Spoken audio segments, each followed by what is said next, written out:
Lethaline, Irabelas. Tel Abalos en Asal Atalin. Mamilava Halani. Malasuladinadas. Magilani Midinan.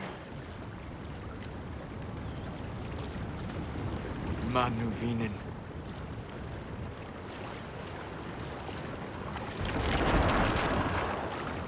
Dareth Shiral. Well? Shit. Thank you for coming. Better my friend have a moment's peace before the end. All that remains now is them. Thank you. We would not have risked a summoning, but the roads are too dangerous to travel unprotected. You tortured and killed my friend. We didn't know it was just a spirit. The book said it could help us.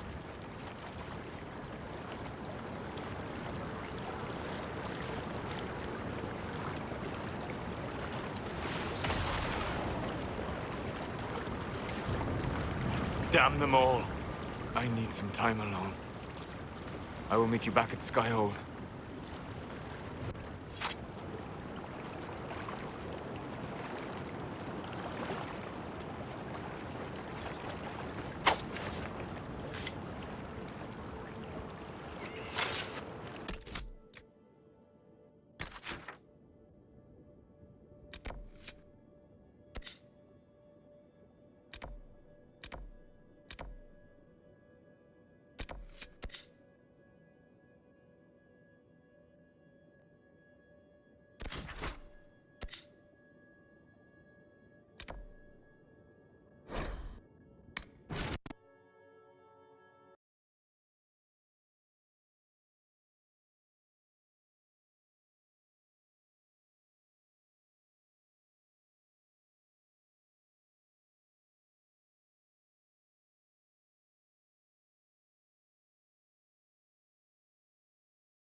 Inquisitor. Guess I owe Varric a nail. I wasn't sure you were coming back. Neither was I for a time. But only a short time. You were a true friend. You did everything you could to help. I could hardly abandon you now.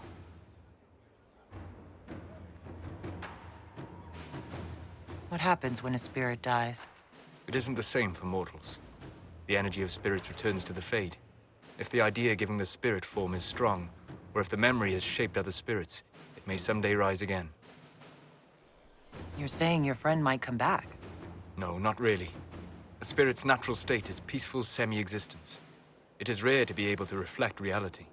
Something similar may reform one day, but it might have a different personality. It would likely not remember me. It would not be the friend I knew. Where did you go? I found a quiet spot and went to sleep. I visited the place in the Fade where my friend used to be. It's empty. But there are stirrings of energy in the void. Someday something new may grow there. I'll let you get back to work. All right. Thank you again.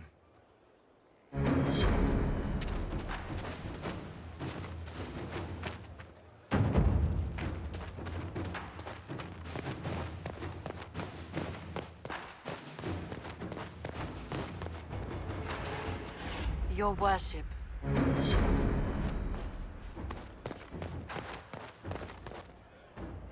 It's you. Your worship.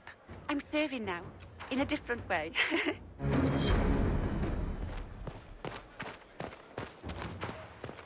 How do you know they went to here?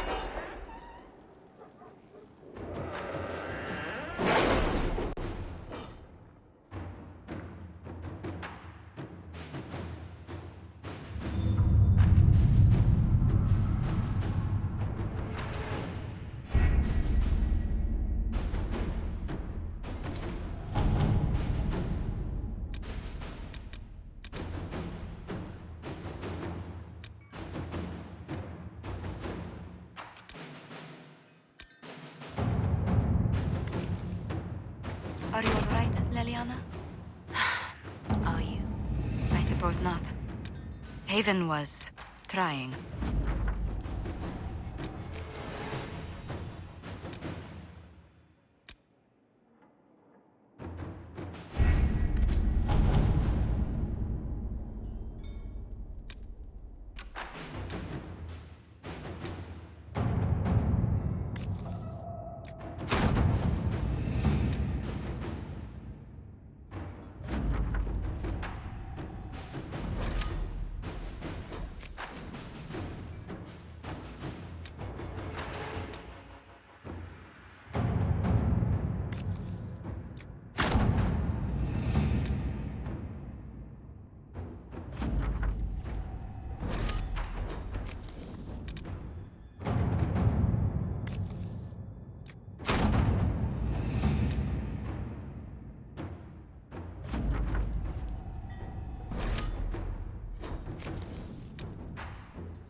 My scouts report no signs of danger in the pass nearby.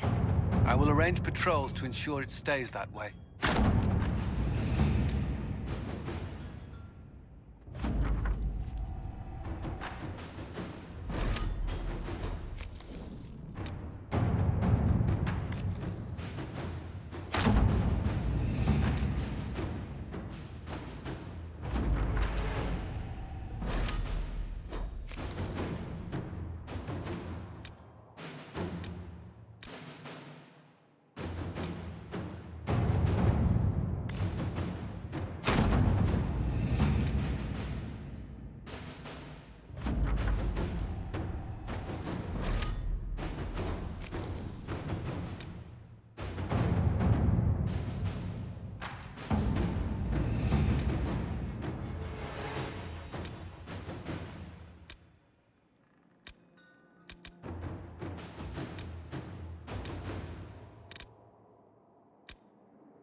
Inquisitor, I must speak with you.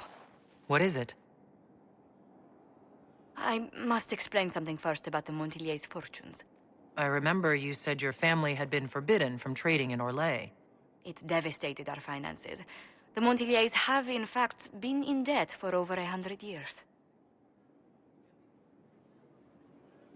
Dead or no, you appear to be surviving. That isn't enough. A disaster could wipe us out completely. For generations, we've done everything to keep creditors at bay. Sold our lands to stave off interest. It's just... it is infuriating to see my family still reduced to this. I'm to become head of our house. If I sell any more of our land, my family will become destitute. That cannot be my legacy to them. Most people worry about their next meal. Never mind an estate. I'm not blind, but I worry for my family. My foolish sister Yvette with her daydreams. My brothers trying to rebuild our fleet with their own hands. Is it wrong to hope they never know hardship? Is there anything I can do? I'd almost solved our problems. For a while. I negotiated a chance to reinstate the Montiliers as landed traders in Orlais. We could rebuild with that. But when I dispatched paperwork to Val Royeaux, I've just learned my carriers were murdered. And the documents restoring my family's trading status destroyed. Who hates the Montiliers enough to do that? Leliana made inquiries that bore success. Comte Bioware, a nobleman in Val Royeaux, claims to know who killed my messengers. He has a request that you come when I meet him, so he's seen publicly conferring with you. What will being seen with me gain the Comte? The Comte will drop hints at parties he's to meet with an important visitor. Allies and rivals will take note. Once he's met you, there will be speculation. The Comte will subtly spin reports to his advantage. He will use us. But if he knows who killed my people, I ask that we indulge him. If that's what it takes to get to the bottom of this, I'll meet this Comte with you. Thank you, Inquisitor. It means... you are too kind. I must know who killed my couriers just to harm my family.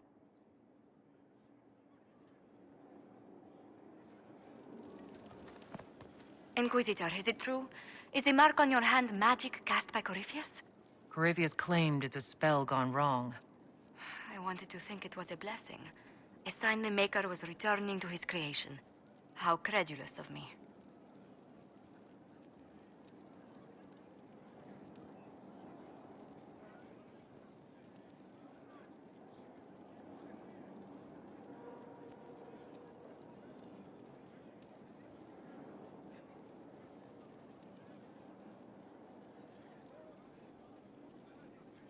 I thought the same thing about the anchor, Josephine. I suppose neither of us could have known what your mark was until now. Does it hurt? The anchor, that is. Only when I laugh. Very good, Inquisitor.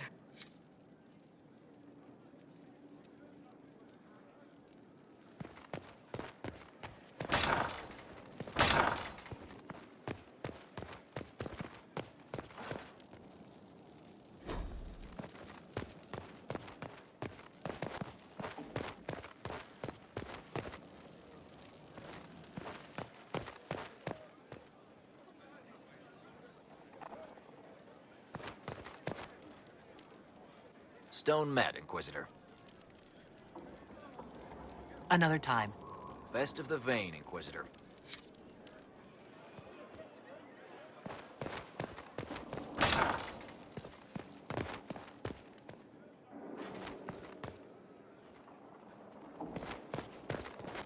Inquisitor, Do you have a moment?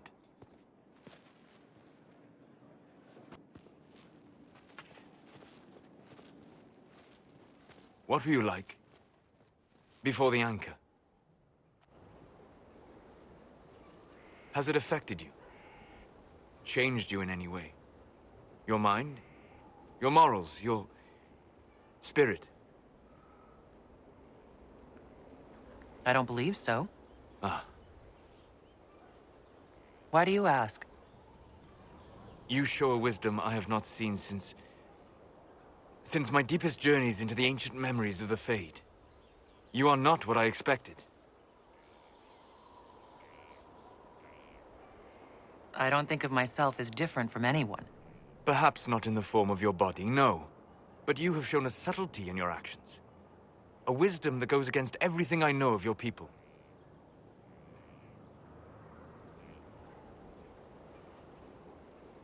I do what I can. You are modest. So many would use this Inquisition as a blunt instrument in their rise to power. But not you. So what does this mean, Solas? It means that I respect you deeply, Inquisitor. And I have disturbed you enough for one evening.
Good afternoon.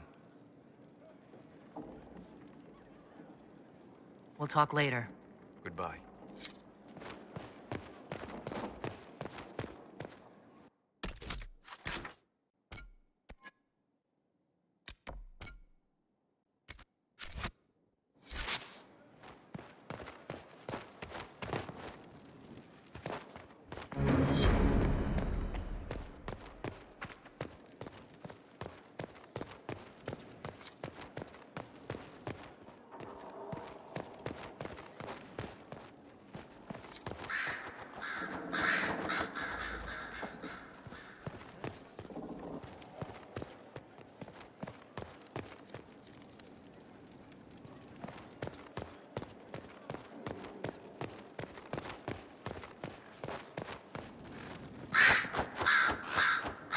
At your service, my lady. Anything I should know? I've agents stationed by the ruins of Haven should Corypheus or his lackeys return. So far, nothing, and the breach has been quiet for some time. That is something, at least.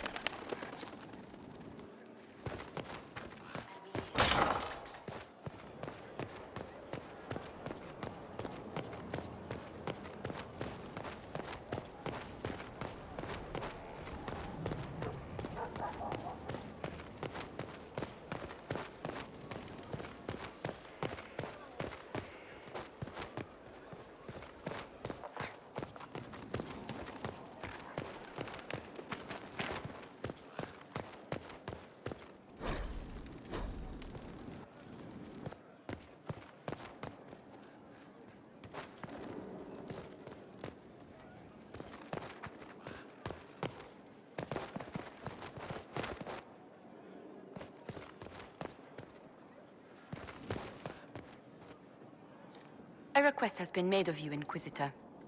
Here it is.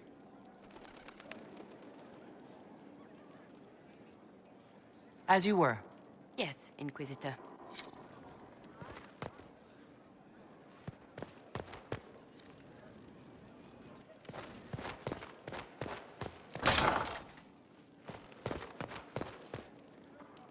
I heard of your verdict on Alexios, Inquisitor. Servitude is kinder a punishment than I would have given, but I won't complain.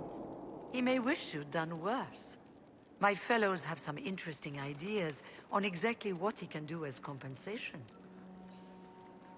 I trust everything is well with the mages? We're mostly relieved. An alliance with the Inquisition offers security, although who knows for how long. I'll leave you to it.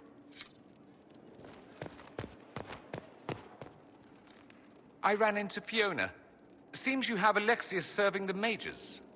There's some justice in that after what he did to them. Maybe one day he'll realize it. I'd like to ask you about Tevinter. Ah, yes. Everyone outside the Imperium always seems quite fascinated by it. Probably why they come up with so many ridiculous tales. Flying cows over Minrathous. It's madness. All right, that one's actually true, but the cows didn't have wings. I digress. Anything in particular you wanted to know? Just how often is blood magic used there? Oh, not at all. Not at all? That's what any Magister would tell you. They'd be convincingly offended by the notion, too. Of course, what people call blood magic here, and what we consider blood magic, are two different things. What's considered actual blood magic in Tevinter? Blood magic isn't inherently dangerous. Using your own blood or that of a willing participant, what's the harm? The problem is that what's permitted only gets you so much power. And what if you need more? You always need more. That's where we get into sacrifices and demon summoning. None of that is done. Not officially. Behind closed doors, it's a different story.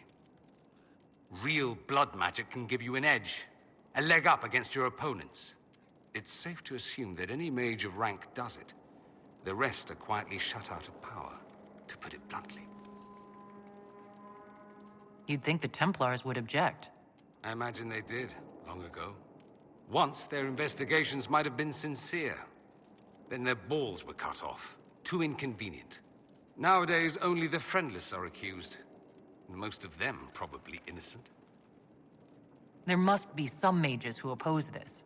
Of course. I do. And I'm not entirely alone.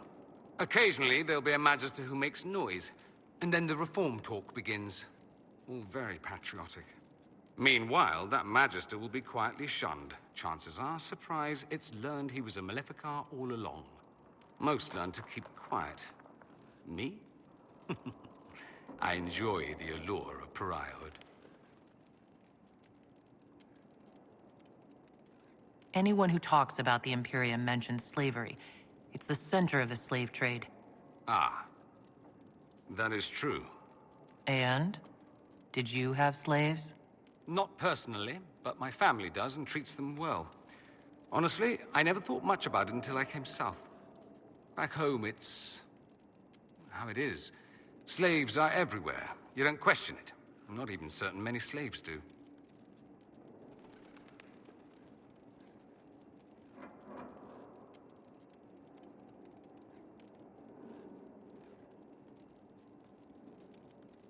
Well, we don't have slaves in the South. In the south, you have alienages, slums, both human and elven. The desperate have no way out. Back home, a poor man can sell himself. As a slave, he could have a position of respect, comfort, and could even support a family. Some slaves are treated poorly, it's true. But do you honestly think inescapable poverty is better? I suppose not. No. I don't know what it's like to be a slave, true. I never thought about it until I saw how different it was here. But I suspect you don't know either. Nor should you believe that every tale of Tevinter excess is the norm. It seems strange that an entire empire would be ruled by mages. I find it strange that your mages don't rule anything at all. Actually, the fiction in the Imperium is that mages don't rule. The Magisterium rules. That magisters are all mages is considered a convenient technicality. What is the Magisterium, exactly? The upper house of the Imperial Senate, and the only part worth having a seat on.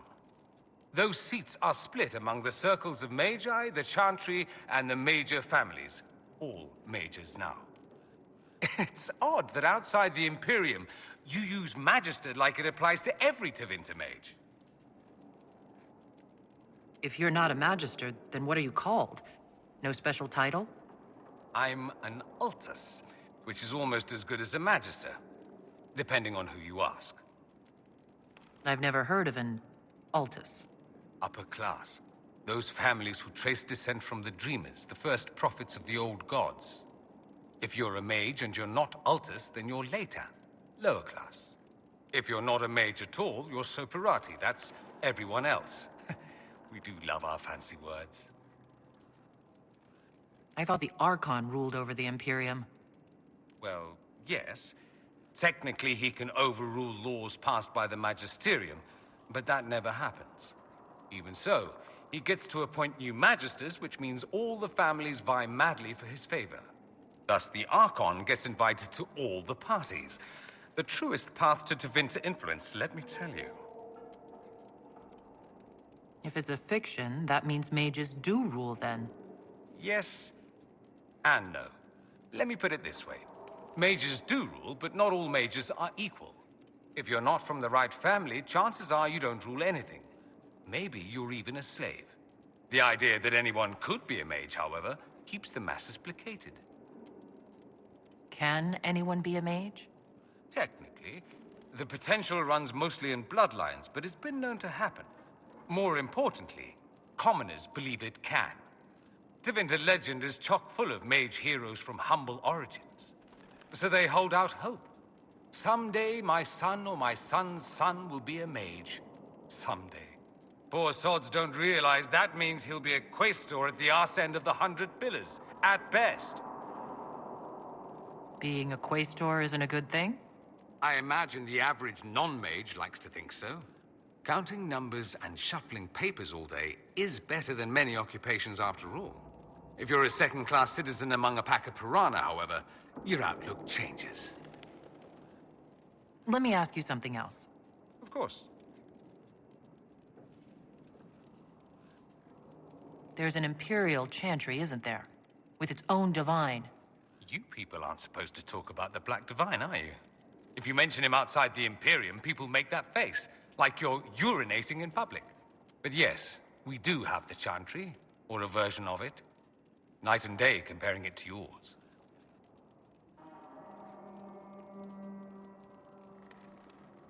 Let me ask you something else.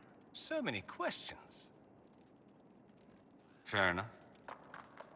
Naturally.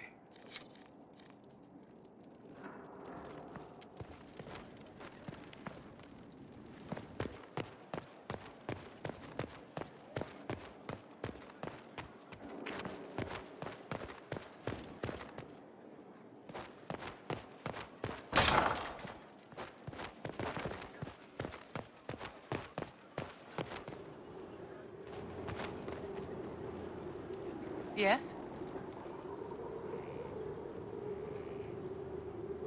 Is there anything I can do to help your efforts at restoring the Circle? After the Circles fell, their libraries were plundered by scavengers. 1,000 years of recorded knowledge in the hands of bandits. It makes me sick to think of it. I've received news that some tomes have been located, if you are interested in righting this wrong. I'll look into it for you. If you can take care of this matter, the Circle would be in your debt.